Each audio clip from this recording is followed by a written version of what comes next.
Gece Suresi. Rahman ve Rahim olan Allah'ın adıyla. Ortalığı bürüdüğü zaman geceye andolsun, açılıp aydınlandığı zaman gündüze andolsun. Erkeği ve dişiyi yaratana andolsun ki şüphesiz sizin çabalarınız elbette çeşit çeşittir.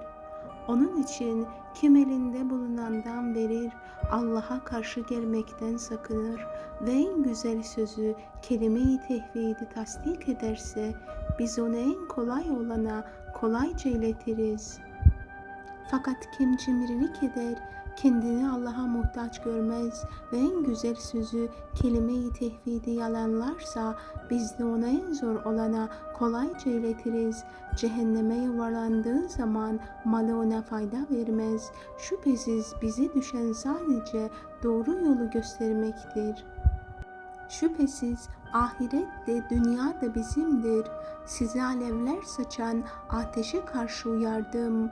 O ateşe ancak yalanlayıp yüz çeviren en bedbaht kimse girer.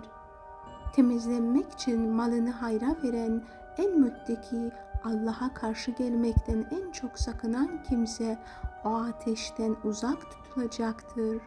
O hiç kimseye karşılık bekleyerek iyilik yapmaz. Yaptığı iyiliği ancak Yüce Rabbinin rızasını istediği için yapar. Elbette kendisi de hoşnut olacaktır.